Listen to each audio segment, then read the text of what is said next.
สบายดีทุกคนมื้อนี้มารีวิวปืนกันเนาะวินกัน708อันนี้ 2.5 นิ้วเป็นลำกล้องปืนนี่เดี๋ยวเปิดมาเบิ่งนี่เลยเปิดออกมาปืนโหลดเดอร์เดี๋ยวสอนวิธีใส่อันนี้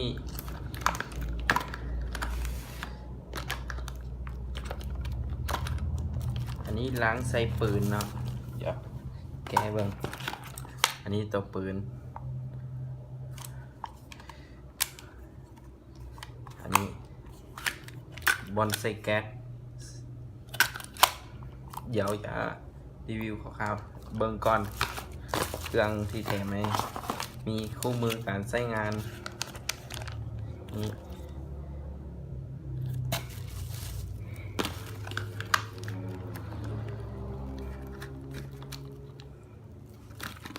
เพื่อนนี่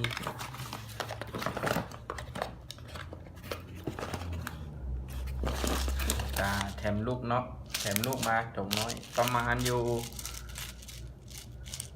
100 กว่าลูกนี่แหละหมดแล้วมีเท่านี้กับล้างใส่ดอทแต่ออกเนี้ยมาเบิ่งตัวปืนกันตัวปื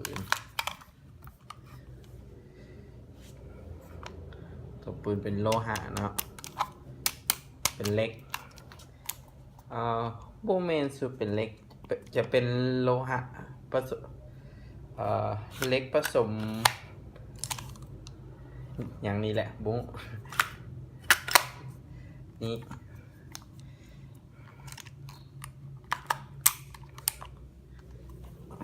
เดี๋ยว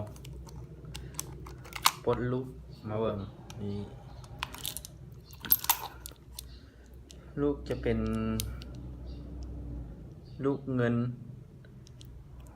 หัวยางเนาะโบเมนหัวเล็กจะเป็นหัวยางมาให้6 ลูกเนาะ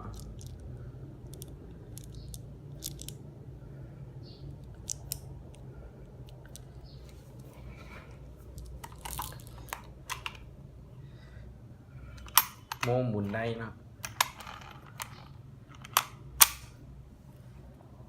มีล็อกไก่ยิงบ่ได้ล็อกไก่กดไก่วิธีล็อกดันกลับหลังแปลว่าล็อกไก่ดันไปหน้ากดไก่ขึ้นนกยิงก็ได้หรือยิงธรรมดาเลยก็ได้วิธีปลดแม็กปลดโม่เนาะดันไปข้างหน้าอันนี้ปืนใหม่หนืดๆหน่อยนึง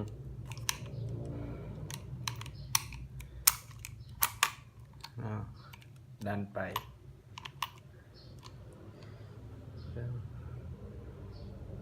ปืนใหม่ๆเลยเนาะก็แกะกล่องเดี๋ยวจะไปเทสความแรงและคอมเมนต์ของปืนให้เบิ่งแบบวิธีใส่โหลดเดอร์คือใส่กระสุนเข้าไป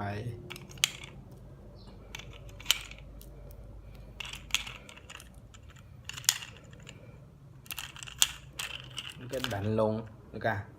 หันแปลว่าล็อกวิธีใส่เข้าไปเนาะดันหันปล่อยพอเข้าใจกันเนาะโอเคมาสอนวิธีใส่แก๊สกันเลย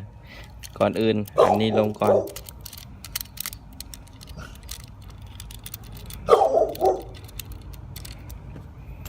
เดี๋ยวแก๊ส CO2 ใส่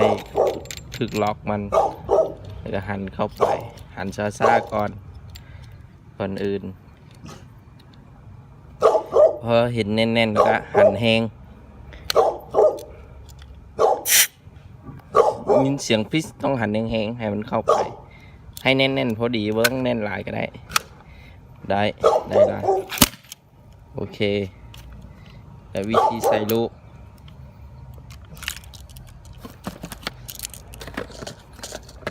ขั้นตอนการใส่ลูกเลยถ้าบ่มีนี่จับใส่เลยก็ได้ถ้ามีนี่มันจะง่ายหน่อยหนึ่ง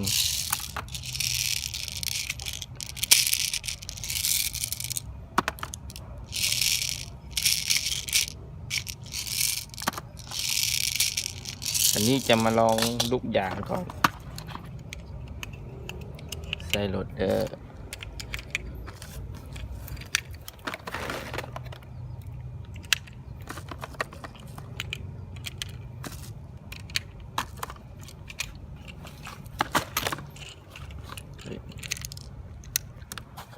ลูกตก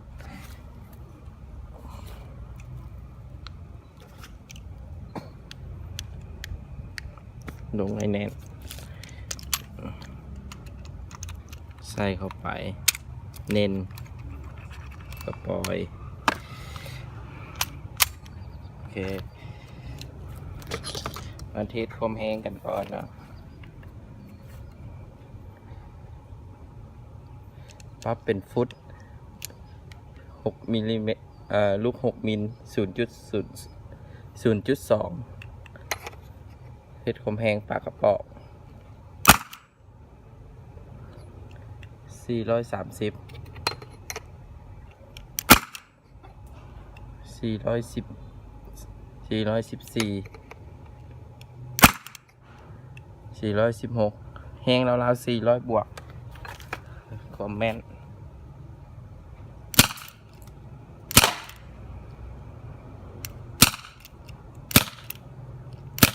ลูกเมิด จะมาลองเบิ่งลูกเล็กคมแหงเท่าไหร่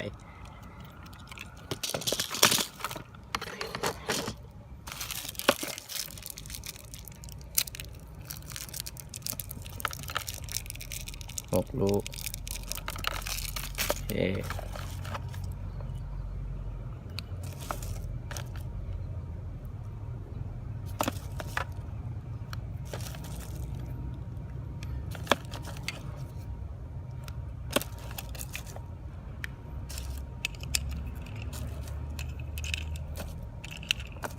ถ้าเป็นลูกเล็กคมแห้งจะตกลงน้อยหนึ่งเพราะลูกเล็กมันสิหนักกว่าลูกยาง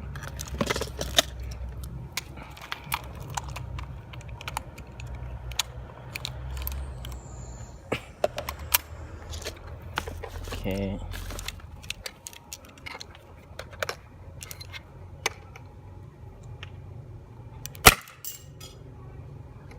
ยังไป233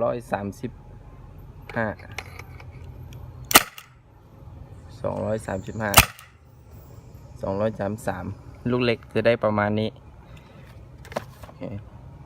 เอายิงคอมเมนต์